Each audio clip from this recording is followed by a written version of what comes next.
Aujourd'hui, j'ai décidé de vous parler de la patate. Ce n'est pas forcément qu'un état d'esprit. Pour nous, les jardiniers, c'est aussi une culture qu'on ne peut pas manquer. Et ici en Belgique, en plus, souvent, on a la frite qui va avec.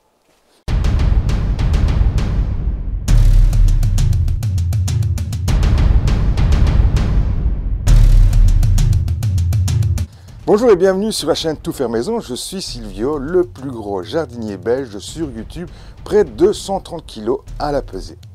Aujourd'hui, je te propose de parler patates. Oui, c'est le moment, c'est la période que j'ai choisi de préparer mes planches et de planter la patate. On vient de subir une semaine assez froide, on nous annonce encore un début de semaine encore un peu frais, mais planter les pommes de terre ne posera pas de problème pour ces gelées qui vont arriver. On espère bien sûr ne pas avoir des gelées trop tardives. En fait, le problème avec les gelées, c'est quand les feuilles sont déjà sorties. Une fois que les feuilles sont déjà sorties et que vous attrapez une gelée, eh bien, toutes ces feuilles vont brûler et vous allez devoir attendre que de nouvelles feuilles poussent.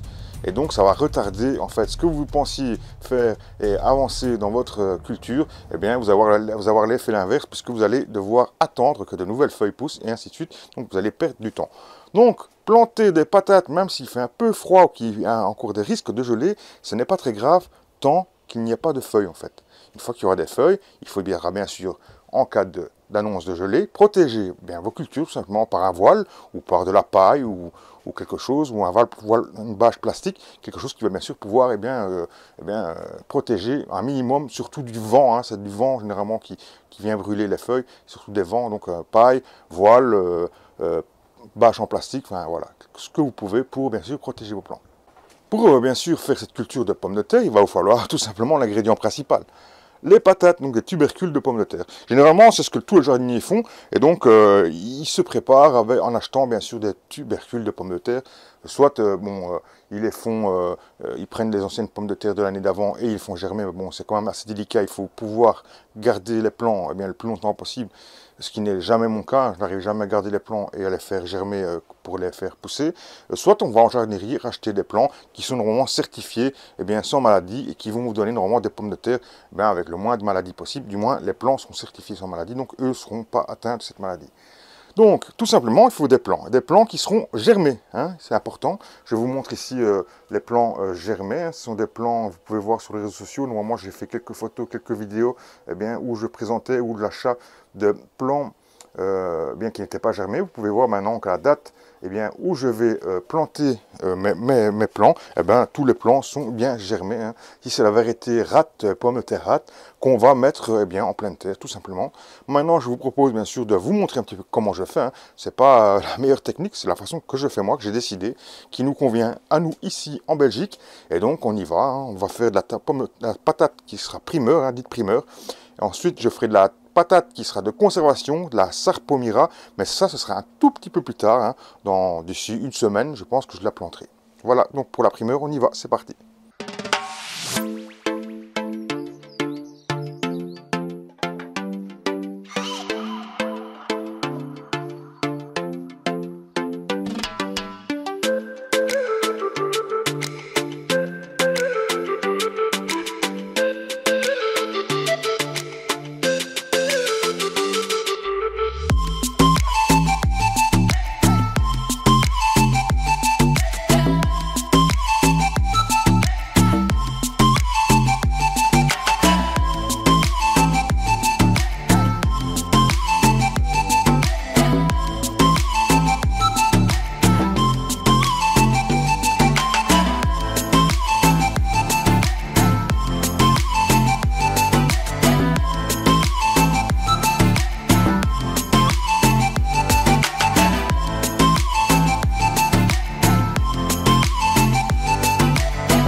Voilà, on s'était quitté le 9 avril, jour de l'anniversaire de mon fils. Rappelez-vous, nous sommes quasiment une semaine plus tard, puisque il y a une semaine qui est passée. Pourquoi? Parce que, de un, j'étais pas très bien début de semaine. Le week-end passé était vraiment très mauvais. Pas possible de planter. J'ai voulu planter de la semaine, mais il faisait vraiment trop mauvais. Et donc, je me retrouve aujourd'hui, week-end. Et pour finir, je ne vais pas être seul. On va se retrouver en famille. Donc, on va pouvoir faire ça en famille.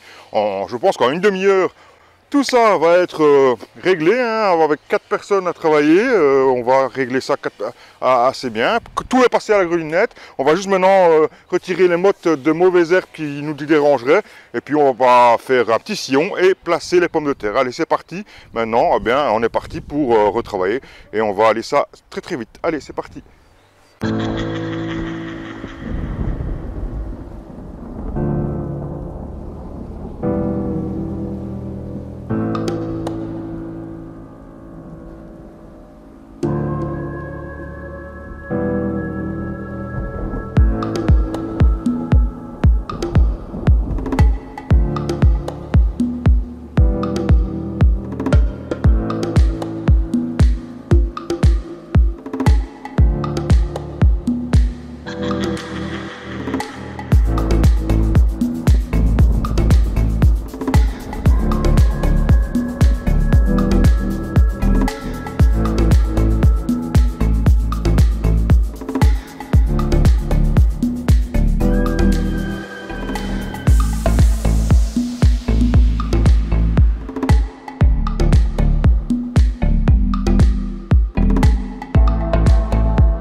on a terminé, hein. Ça s'est passé relativement très rapidement, hein. Moins de 20 minutes, c'était torché. J'avais dit une demi-heure aux filles, 20 minutes ça a été suffisant. Allez, on a traîné un tout petit peu parce qu'on a dû désherber la fin de la parcelle ici, parce qu'on n'avait jamais été vu, on n'avait jamais vu une fourche, ni une bêche, ni rien du tout. Donc j'ai carrément bien décompacté pour retirer vraiment toutes les racines, parce que c'est vraiment compacté et vraiment beaucoup de racines. Il y en a encore pas mal, hein. On n'aura pas su retirer toutes les racines, mais c'est pas l'important. On veut pas retirer absolument toutes les racines. On veut pouvoir cultiver. S'il y a quelques mauvaises herbes qui reviennent, c'est pas très grave. À force de cultiver votre terre, ça diminuera la pression. Vous ne vous tracassez pas. Enfin bon, voilà.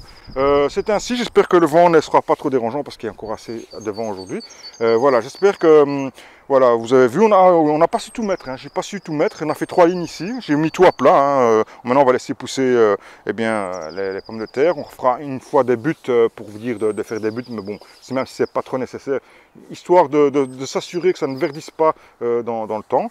Et puis voilà, pas d'arrosage, rien du tout, hein. On ne fait rien du tout, enfin moi du moins je ne fais rien du tout la pomme de terre, je laisse faire vraiment, je viens voir un petit peu quotidiennement s'il n'y a pas de soucis, de dorifort, mais c'est tout quoi, je ne fais rien d'autre, je n'interviens pas du tout, juste le butage une fois, et puis c'est tout, et puis un désherbage de temps en temps pour ne pas que ce soit la foire pour pouvoir récolter ensuite. Ce qu'on a fait aussi, c'est que les restants des pommes de terre, je vais trouver une autre manière, hein, pour les faire, hein. De toute façon, j'ai encore une autre zone à pommes de terre à faire. Cette ici, ce sera les pommes de terre qui seront plus tardives. Ici, c'était les pommes de terre hâtives, hein, donc c'était la pomme de terre rate. Bon voilà, je vous dirai un petit peu ce que j'en pense. J'essaie de trouver une pomme de terre hâtive depuis très longtemps. J'espère que celle-là sera la bonne. Et bon voilà, je vous donnerai un petit peu des nouvelles d'ici 3-4 mois maintenant. 3 mois, on va dire 3 bons mois, 90 jours normalement. Et puis on se retrouvera à ce moment-là pour voir un petit peu l'état, hein, de la récolte. Voilà, mais j'espère que cette vidéo vous a plu. Si vous voulez bien sûr mettre un commentaire, c'est ici en dessous. Si vous voulez laisser un pouce pour vous dire que ça vous a plu, allez-y. Si vous n'êtes pas abonné, abonnez-vous, hein. De plus on est, plus on rit, plus on est de fou. Et bien sûr, je vous souhaite une très bonne journée, une très bonne soirée si vous regardez en soirée. Et n'oubliez pas, ça se vend n'importe comment, qu'on récolte n'importe quoi. A bientôt les amis. Ciao, ciao.